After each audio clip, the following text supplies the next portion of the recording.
Hello, everyone. So, hope that you are all doing well. I came in from outside from reading Spinoza. I'm going to be reading Ethics for a while. Sorry.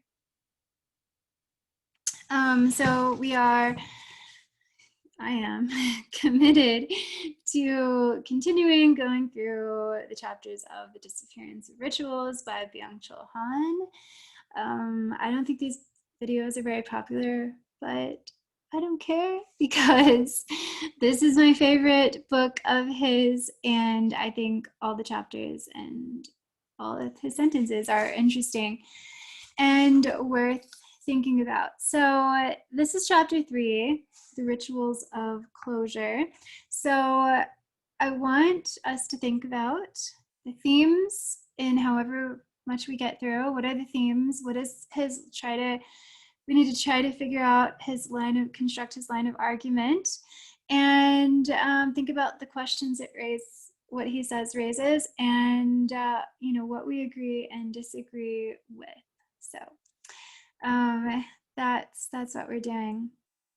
And I apologize because I skimmed through this. I apologize in advance. I never pronounce anything correctly, like if it is remotely unfamiliar to me, but I'll try. So, Okay, so let's start, and let's try not to touch the desk. Okay.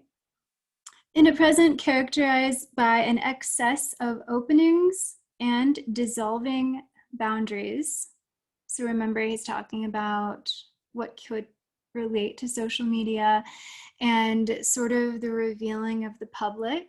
He wants to bring back mystery and intrigue and hiddenness and order and a particular type of performance, not a selling out or a branding of oneself. He wants to bring back beauty and politeness and manners. And he thinks that this is going to give us grounding, help us feel a character of belongingness and true connection. And although I don't think he's talked about it so far very much or at all, duration. Because what rituals do is they create very specific beginnings and endings instead of all of our days running together because we are overwhelmed with capitalism and consumerism, and this is his argument. And, we're just repeating without having any meaningful kind of repetition. It just becomes a routine. And that we don't, I guess, well, I don't know if he says this at all, but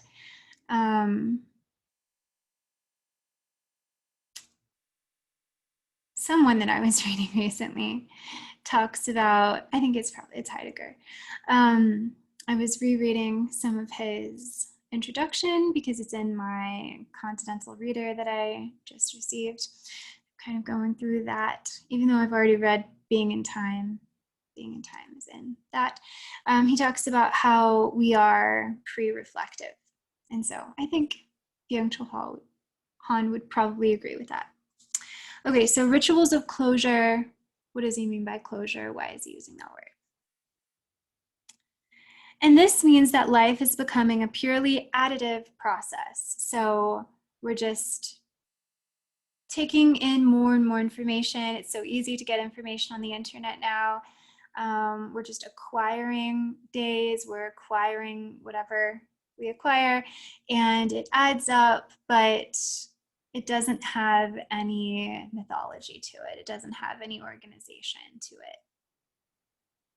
For something to die, life must find its own closure. If life is deprived of any possibility of closure, it will end in non-time. Because it rushes from one sensation to the next, even perception is now incapable of closure. So there's no pure stopping point.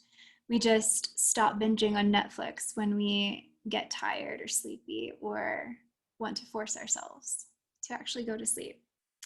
The closure of the eyes is emblematic of contemplative closure. And that's really interesting too, because I am interested in the work of Dr. Caroline Leaf, who works on neuroplasticity, and she has an app that's kind of therapeutic.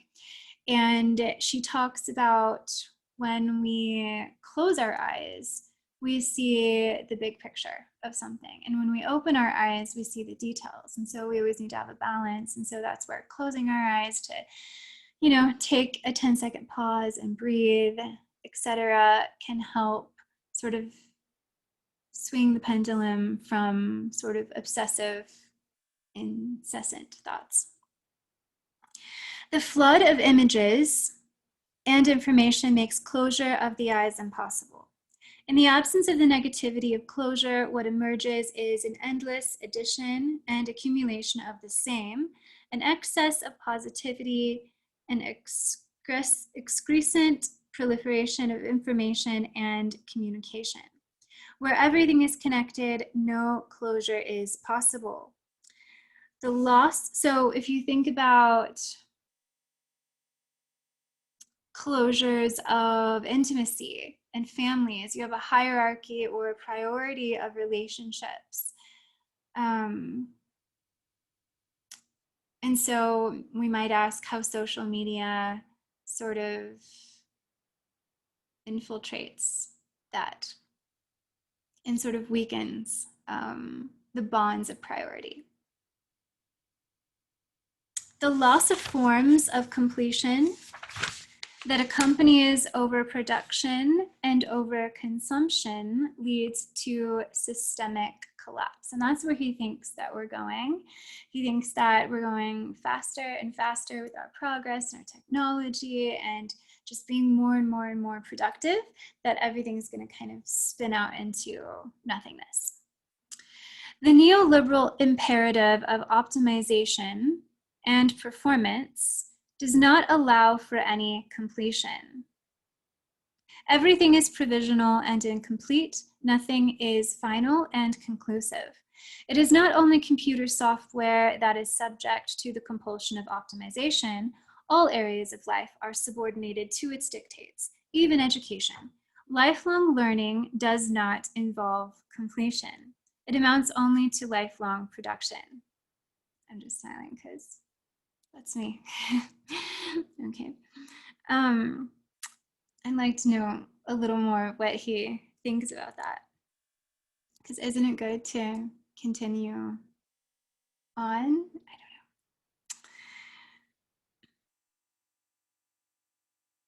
The neoliberal regime abolishes all forms of closure and completion in the name of increased productivity.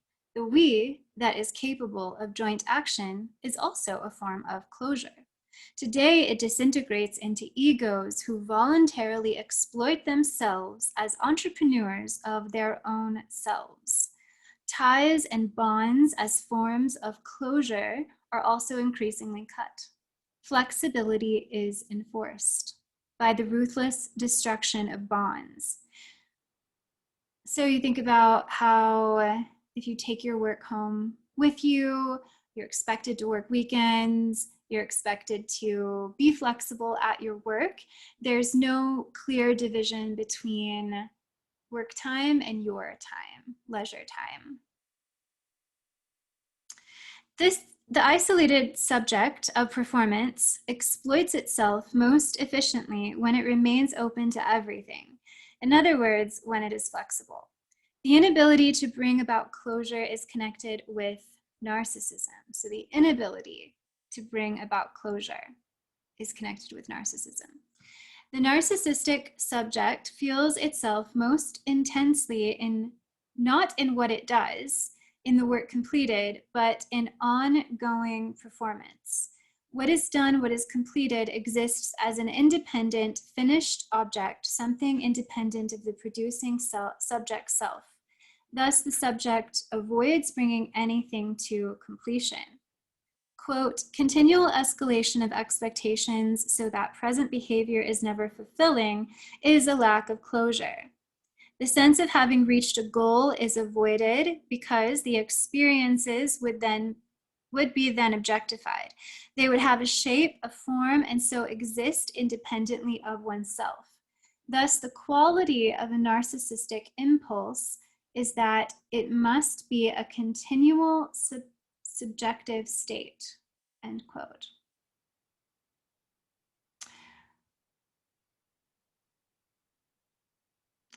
I mean, this is, in a sense, I think, regarded as a virtue, and I'm not sure, in my opinion, and I want to venture to say younger generations, it's not problematic. Did I say that?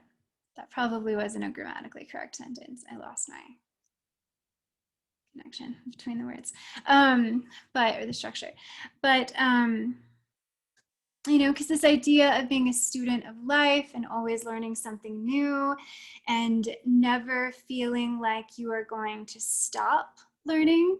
I mean, I have said myself that, you know, I feel like I retired in my 20s and 30s and I'm never going to retire now. You know, I love my work and I'm just going to continue to work. I don't see myself retiring. I don't even know if that will be financially possible, honestly, in a satisfying way that I would look forward to. So I might as well just work. But you know, I don't see that there is an end, and I don't see, you know, at the end of my life, whenever that is, that I'm necessarily going to be satisfied with, let's say, the number of books that I've read, etc. But we do have rituals and we do have closures, right? Especially, you know, he brought up education, thinking about academia. You have your bachelor's, well, let's just start with high school, or even before that, you know, elementary school ends, if you're, you know, talking about the States. I know there are different language and organization for other countries, but in the States, you finish elementary school and then you go into junior high and then you're excited to be in high school, and each of those years in high school and starting with the last year in junior high, you have, you know, names and identities. You are a freshman, you are a sophomore, and then again in your bachelor's degree, and then you have a graduation ceremony. So there is kind of an end, except for me, although I have a PhD in religious studies, which, why am I not making videos about religion? I will. I'm just always more interested in what I don't know and trying to figure out new things. So Western philosophy is my, you know, so that's, you know, that's what I am saying though. Even though I have that PhD, I think for myself, I'm keeping myself, Byung-Chul would say, and is this really something to condemn? Maybe. Because you think about, if you are focusing on, if you're closing your options and you're closing the possibilities, then that's when you can really concentrate on one thing and go deeper and deeper into it, become a virtuoso in whatever it is. But for instance, I am an example of someone who might never do that, because I feel that something is somewhat in completion and then I want to go to the next thing, you know. So from religion to Western philosophy, and now I'm adding in French, and, you know, why can't we learn all of these different areas? And isn't it interesting and beneficial to always be a beginner at something? But then on the other hand, you're always a beginner at something. And, you know, will I ever settle down and, you know, say I'm going to, like Kant did, study Hume for 11 years, you know, and become an expert? So,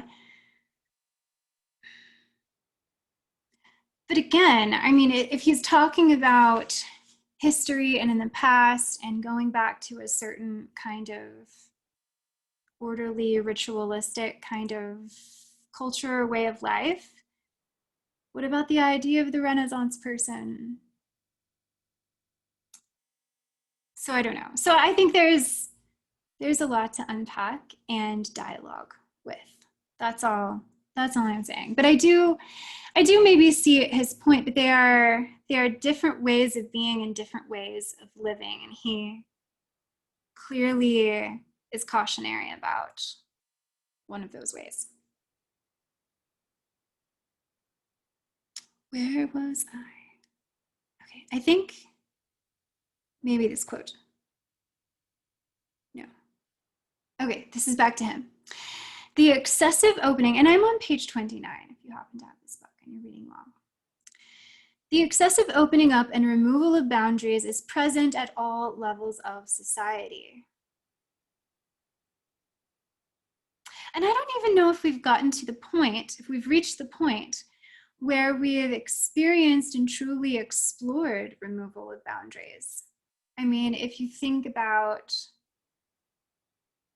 this might get into a topic that's somewhat contentious, but some people feel that the human species is limiting itself by sticking to monogamous relationships. And we haven't really, as a collective whole, explored sort of the potential of maybe polyamory or open relationships to the extent that we could.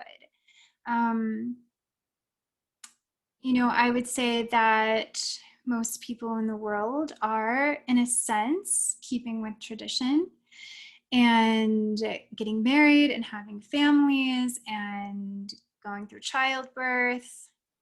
But have we explored other possibilities of not having kids and being in different types of structures of relationships? So this is kind of my overall, this is getting to my overall sort of response to Byung-Chul Han, as much as I appreciate him and will continue to read probably all of his work that I can find that's in English, is that I wonder if he is, it seems to me that we haven't gone far enough, and he wants to stop and sort of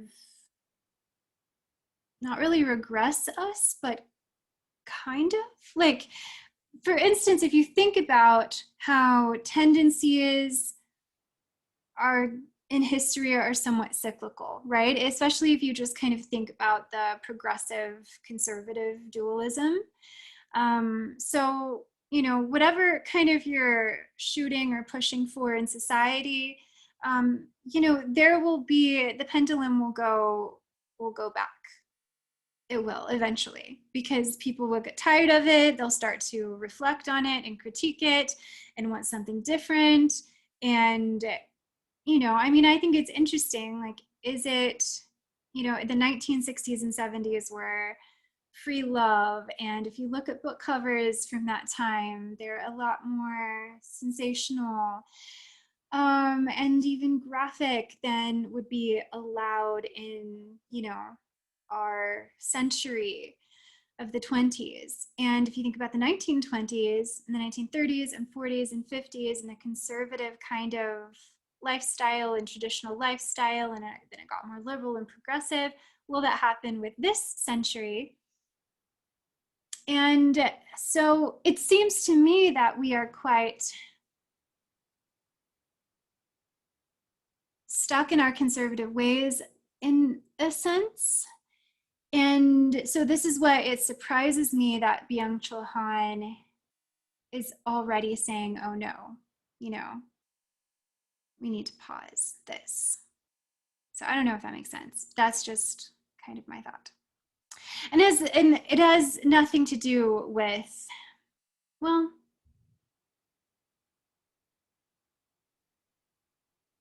I don't know, I'll keep that thought for later, perhaps. Okay, so I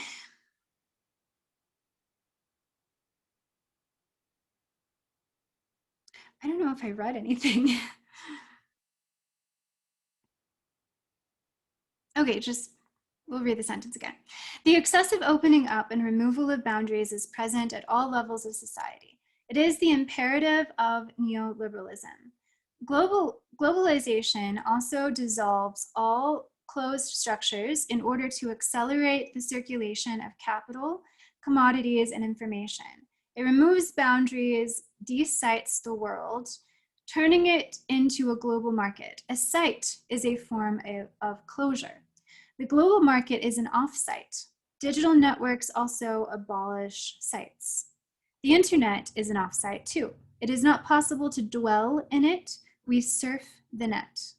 Tourists also travel through the de-sited world. They circulate incessantly like commodities and information. In his essay, A Careful Definition of a Place, the Hungarian writer Péter Nádas, Péter Nádas maybe, describes a village with an ancient wild pear tree at its center as a ritually closed place. Ever since I have lived near this gigantic wild pear tree, I have not needed to go yonder when I want to look into the distance or back in time. The village represents a closed order. It makes lingering possible. Thus, you do not need to go yonder. The old wild pear tree is a center of gravity that creates a deep unity among the people. It is where the villagers meet and sing. On warm summer nights, quiet singing can be heard from under the wild pear. The villagers sang quietly. They probably did not want to behave inappropriately or disturb the night. There is not much to communicate in this place, and so no communicative noise disturbs the silence. I was just thinking, sorry, that was really choppy reading, because I'm also thinking a line of thought in my head as I'm reading. I was just thinking, where do you linger? Where are the places you linger? And you linger in a museum. But I know that I have had the feeling when I've been in, let's say, an art museum, of maybe not lingering and trying to make sure that I see all the rooms because, I might not make it a habit of going back, maybe because I don't live close to there, most likely, because I rarely ever live by great art museums. So it's, time is of the essence. And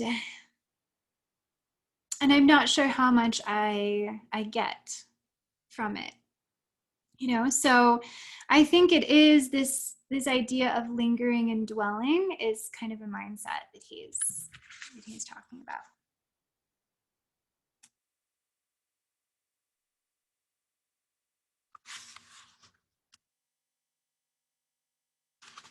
Okay, quote, "You get the feeling that life here does not consist of personal experiences, but of a deep keeping of silence." And we might have a culture that's too wrapped up in personal experience, maybe. But of a deep keeping of silence. Did I just read that? I don't know. That is understandable, however, given that a human being blessed with individual consciousness is permanently forced to say more than he knows, whereas in a pre-modern environment, everyone says much less than everyone knows. End quote. Under the pear tree, the villager indulges in ritual contemplation, a ritual silence, and gives his blessing to the content of collective consciousness. The rituals of closure stabilize the village. They produce a cognitive mapping, something that is dissolved in the course of digitization and globalization. The villagers are deeply attached to each other.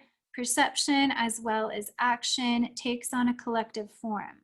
Seeing and hearing take place in common. Actions are not assigned to a specific subject. When the village does something or perceives something, neither action nor perception are those of a subject, a person. That is, the people involved in an action or perception are ritually subsumed and their experiences are assigned to the generic name that stands for the place. So it sounds like Byung-Chul is kind of envisioning a utopia in a sense. for what he would prefer. End quote. And he never says, I mean, there are footnotes, obviously, but he doesn't say within the chapter, within the text, who the quote comes from. For instance, this one, footnote 8. Oh, it's all Péter Nádas. Collective consciousness creates a community without communication. For the villagers, there is one story continuously repeated, and this story is the world. They do not have opinions on this or that, but incessantly tell just one great story. There is a tacit agreement in the village, and nobody disturbs this agreement with their personal experiences or opinions. No one tries to be heard or attract attention. Attention is primarily directed at the community itself. The ritual community is a community of common listening and belonging, a community in the quiet unity of silence. Where such primordial closeness disappears, excessive communication takes its place. And I guess I can kind of see that.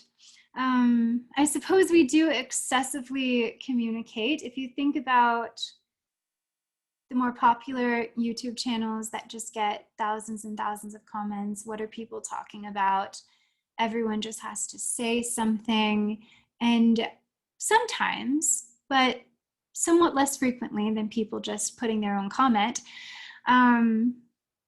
less frequently are people talking to each other and having a conversation. I feel like a lot of times people are just trying to be funny or sarcastic, and there's not always a real community of substance focused on the topic at hand. So I don't know. I mean, for myself, I'm not sure I judge this, but it is something that I think we can all observe. So, and then ask, what is going on there? So I'm just kind of looking at it through the lens of Han. Community without communication gives way to communication without community.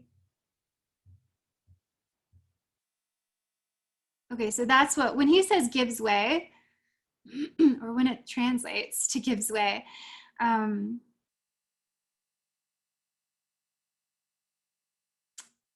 structurally, semantically, and this is what confused me in the beginning of Byung-Chul, like usually, Byung-Chul, let's just say his name. This is what confused me, because when you use that phrase, gives way, it means to me inevitability. Like point A inevitably turns into point B. But that's not what he means. He means that it has given way. It has. This is what was before, this is what's now, not necessarily causally. So, I don't know. I don't know if anyone else notices that when they're reading his work, his translated work. If you read it in the German, let me know if it's more clear. A narrative is a form of closure. It has a beginning and an end and is characterized by a closed order. And I think about how when I'm teaching Celtic literature and we talk about, Irish culture of the Iron Age and around that time, it's a culture very much seems to be very much based in storytelling. And I'm not sure if most people today feel as if they are good storytellers.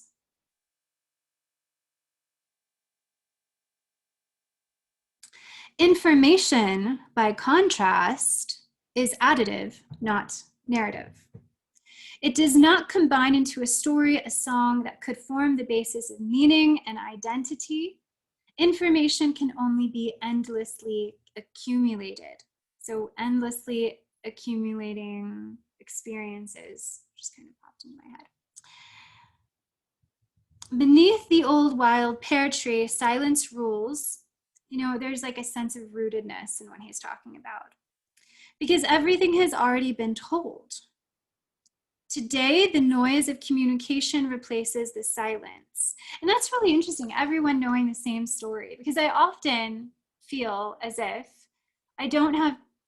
we're all reading different things, And that's why I love Western philosophy so much, because, you know, I mean, it's somewhat infinite in the philosophers that you can read, somewhat. But for the most part, there is a canon, and not necessarily like there is in literature anymore, honestly, in the as far as the public goes.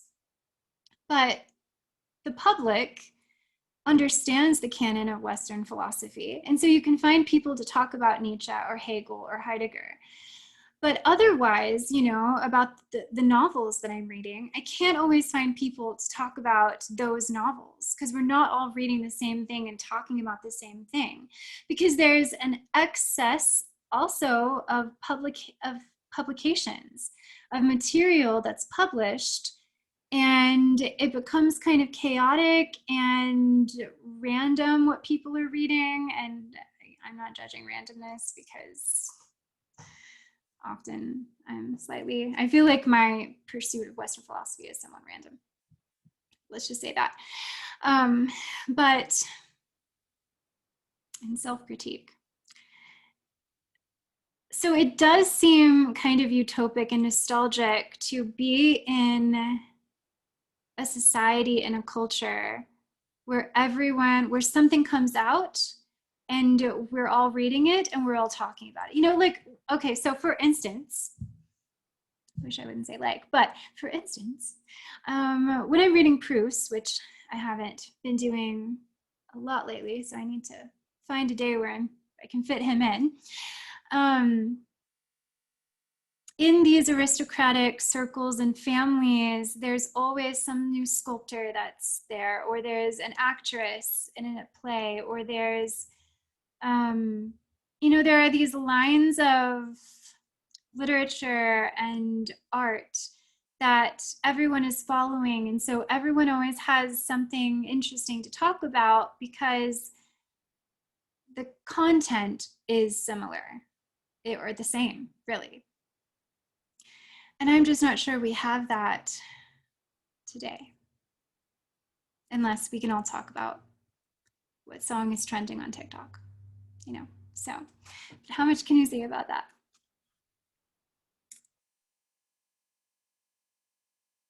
I never know where I leave off. Okay, today the noise of communication replaces the silence. The quietly wistful final line of this book that, let's see, what was it called? A Careful Definition of a Place. Behutsame Ortsbestimmung reads, today there are no chosen trees, and the song of the village has faded. That's so sad. It's really sad. Okay, the title of the second essay is One's Own Death. In it, Nádas describes his own near-death experience. Here, death ends in a birth. It is a form of closure. Death understood in this way is not an end, not a loss. It is imagined as a new beginning. The death canal, at the end of which a bright light can be seen, becomes the birth canal. So instead of death being, oh no, I can't do more things, somehow it is factically a rebirth. I don't know how, though. I slipped out of my mother's womb. The oval opening was formed by my mother's large, widened labia, which I know from the perspective of the birth canal, the great labia of my mother, who died decades ago. How they were widened or became more and more stretched because I came closer in order to be born. The hour of death turns into the hour of birth. Thus there emerges a cyclical connection between death and birth, which creates an infinity. I guess, you know, he's talking about the religious sentiment. If you believe in an afterlife, then this remains true in modern culture.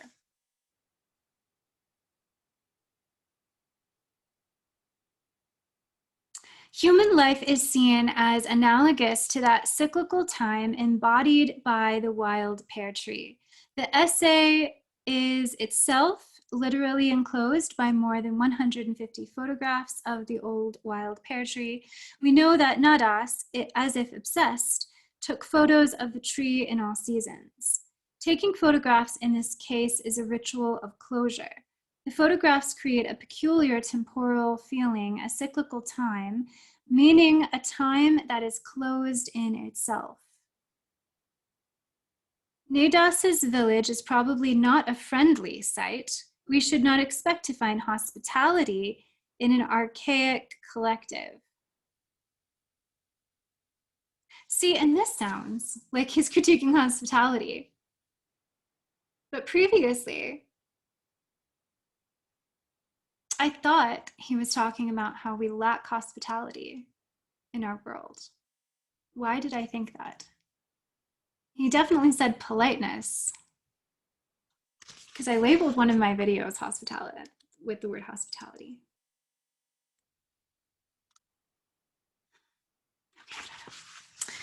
All right, that's very stressful to me.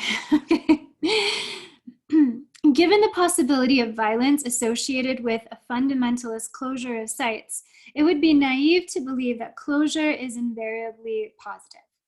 The revival of nationalism today has in part to do with an urge for a kind of closure that involves the exclusion of the other, of the stranger.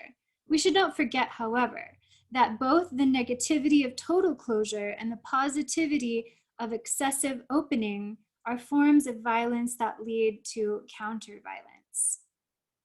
All right, so maybe he is talking about the middle way, which, you know, would be preferable, and I guess it makes sense, preferable to me. Human beings are creatures of sights.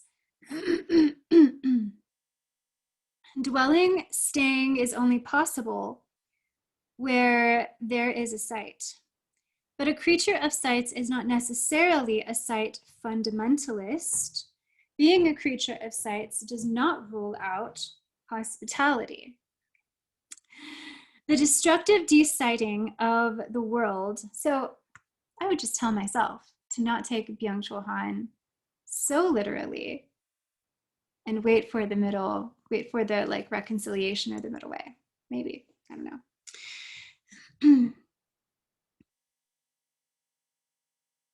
I don't know if I read this. The destructive desighting of the world by the global smooths out all differences and permits only variations of the same. So it looks like variations, or it looks like differences, but just variations of the same. Otherness, the foreign, inhibits production. Thus, the global produces a hell of the same. It is this violence of the global in particular that stirs up sight fundamentalism. Culture is a form of closure and so founds an identity. However, culture is not an excluding but an including identity. It is therefore receptive of what is foreign. Regarding the genesis of Greek culture, Hegel remarks, we have just spoken of heterogeneity as an element of the Greek spirit, and it is well known that the rudiments of Greek civilization are connected with the advent of foreigners. With grateful recollection, he says, the Greeks preserved the arrival of the foreigners in their mythology. Prometheus, for instance, originates from the Caucasus. According to Hegel, it is a superficial and absurd idea that such a beautiful and truly free life can be produced by a process so incomplex as the development of a race keeping within the limits of blood relationship and friendship.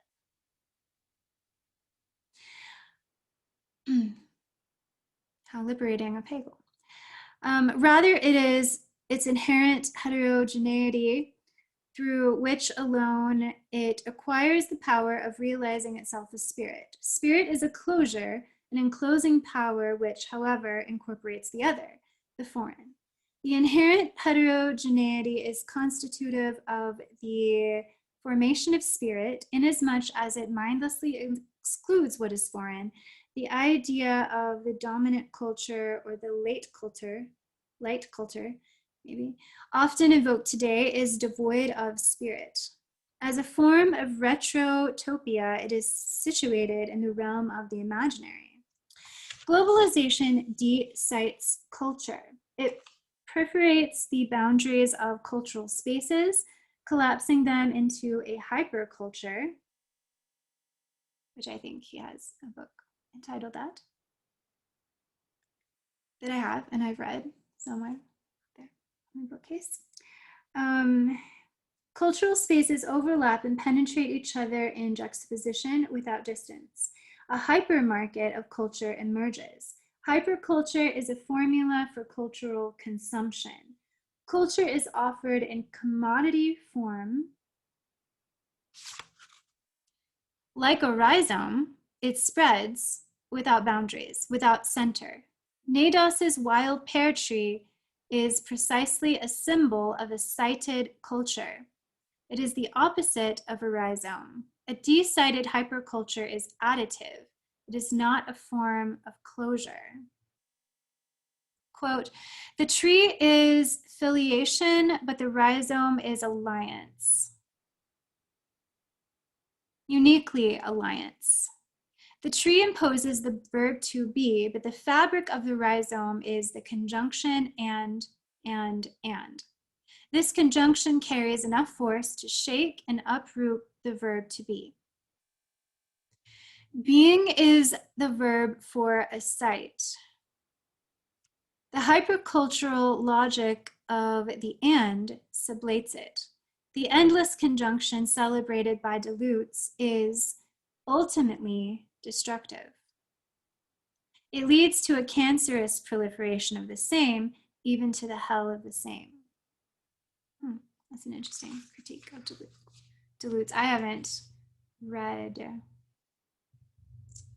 very much of Deleuze, not more than maybe 1 or 2 chapters of something. So, what is the book that I have? 1,000 Plateaus. I think I gave up for the time being. So, let's see. Yeah, I was just thinking though, okay, so if being is the verb for a site,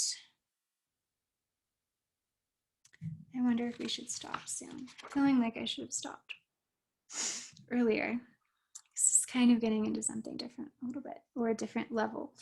So if being is the verb for a site, then is doing, so if we are a doing, but I don't know, a lot of philosophy talks about, like Spinoza, for instance, talks about action and being active instead of passive. But I guess being doesn't necessarily mean passive, it just means rooted. But I just wonder if we can contrast a being self with a doing self. Like a purely, I think maybe looking at the middle way, just being, just doing. We have to do both. Okay, I think I will stop there. Oh, wait. Oh, actually, no, I won't. We have 1 more page. Okay, we've already gone this far. We can do it. Okay, let's see. The cultural hypermarket does not contain the foreign. It escapes consumption. The global is not a site for spirit because spirit requires inherent heterogeneity. What is foreign enlivens, even inspires spirit. The strengthening of site fundamentalism, the Leitkultur, is a reaction to the global neoliberal hyperculture to hypercultural non-sightedness. The 2 cultural formations confront each other in hostile and irreconcilable opposition, but they have one thing in common. They exclude what is foreign. All right, so these 2 extremes.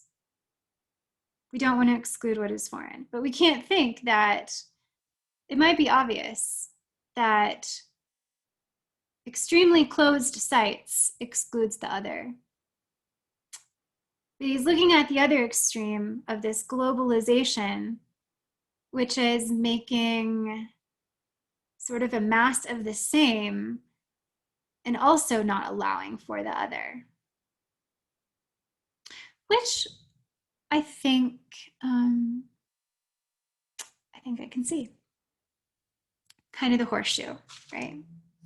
People on the extreme are closer together than they are apart.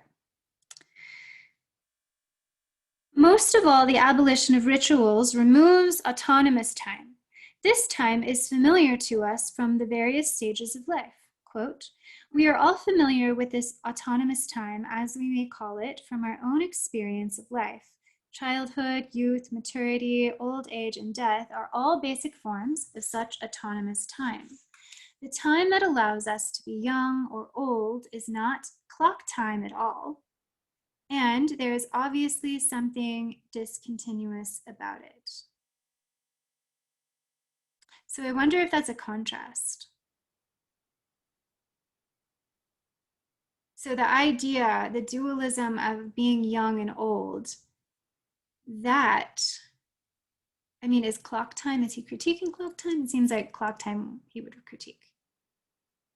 It's obviously something discontinuous about it. Okay. Okay, that was all one thought. All right.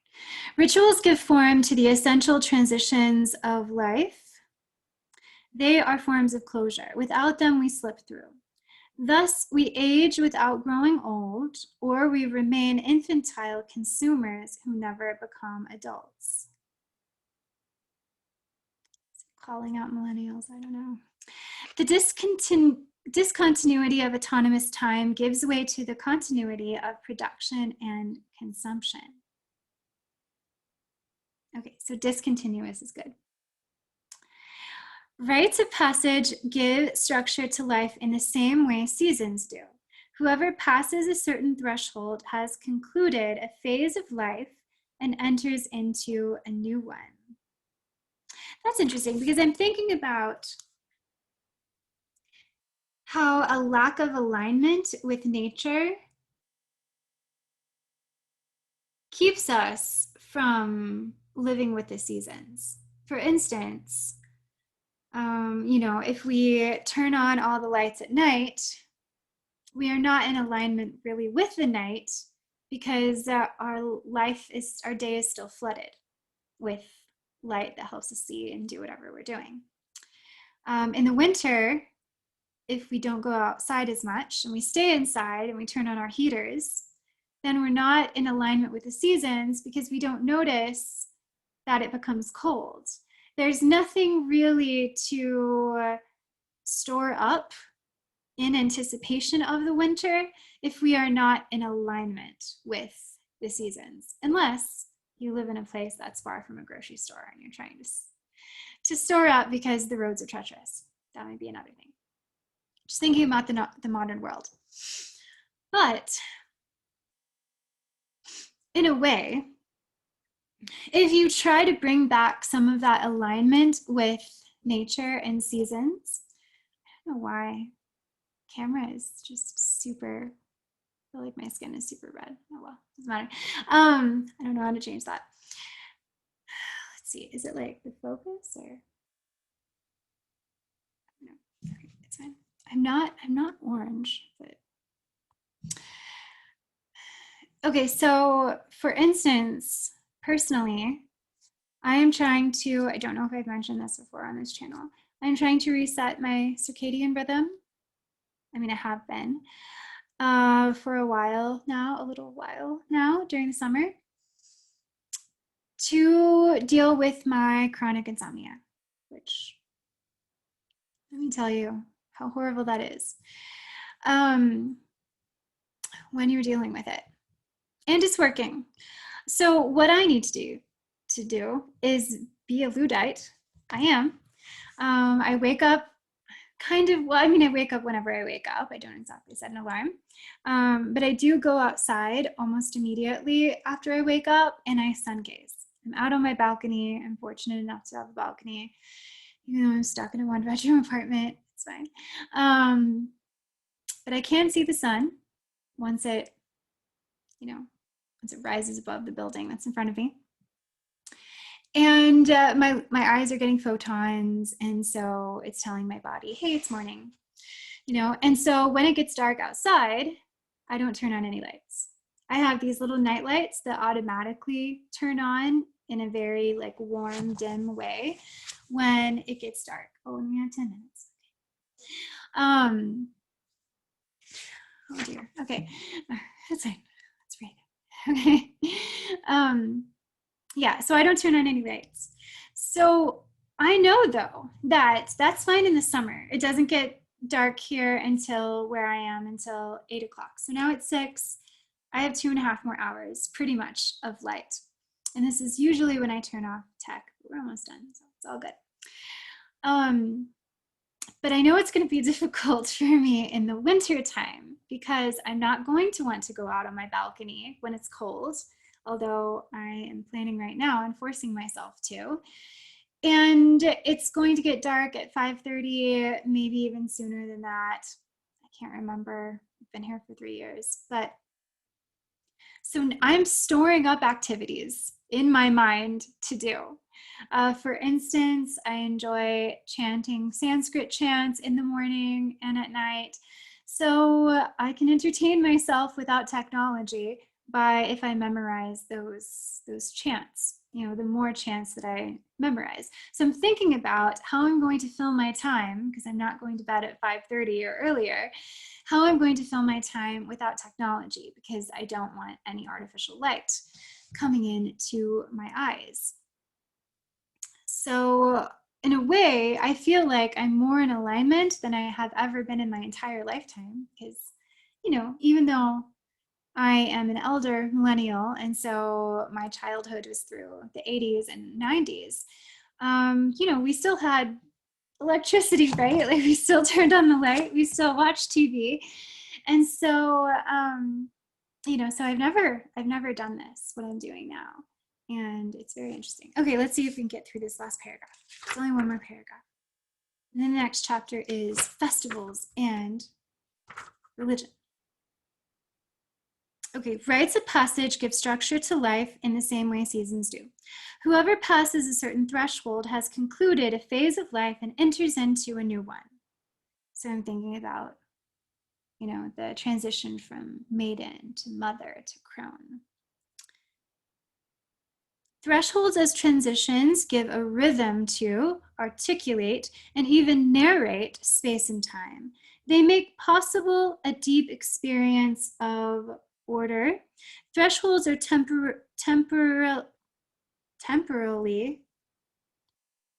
intense transitions. Today they are being erased and replaced by an accelerated and seamless communication and production. This is making us poor in space and time. In our attempt to produce more space and time, we lose them. It's really interesting. They lose their language and become mute. Thresholds speak, even though I was talking about silence before that, but that's fine. Thresholds transform. Beyond a threshold, there is what is other, what is foreign. In the absence of the imagination of threshold, the magic of the threshold, all that is left is the hell of the same. The construction of the global is premised on the ruthless destruction of thresholds and transitions. Information and commodities prefer a world without thresholds. Unresisting smoothness accelerates circulation. Today, temporally intense, I don't know why that word is difficult for me, intense transitions are disintegrating into speedy passages, continuous links, and endless clicks. So you can tell he is critiquing, in a sense, our relationship and approach to technology, even though he doesn't ever say it explicitly. He hasn't yet.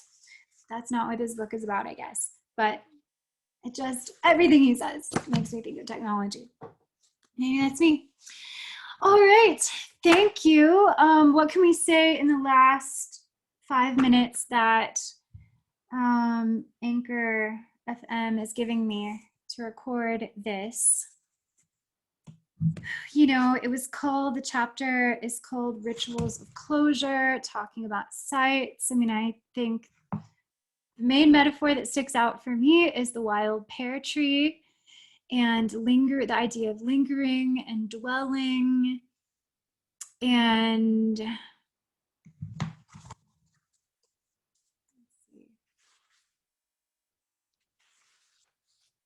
then just the questions that raises about sameness and the other, how sameness is, how the variety, the seeming variety in our world that almost seems excessive and chaotic. Is it not? Like, maybe it's not.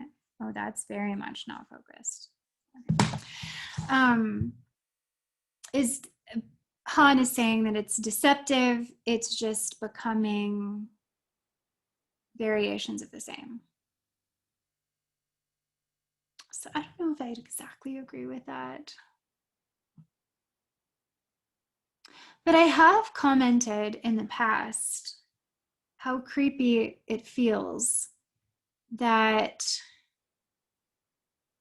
human beings are very much the same. Maybe I just need to travel more. All right, I'm going to go ahead and close it down here. Thank you so much. We have gone through an entire chapter. That's pretty impressive. So I'm sure I'll be back here the next week. I think I don't know, chapter 4 is pretty short as well. And I hope some of you are enjoying this. At the end of this video series, you will have read along with me a book, an entire book. So that's something to be proud of. All right, please leave me a comment below if you have any thoughts on Byung-Chul Han, or if you have ideas, if you agree with something, if you disagree with something, if you want to correct me, or clarify something, please do that. And yeah, I look forward to dialoguing with you. All right, thank you. Bye.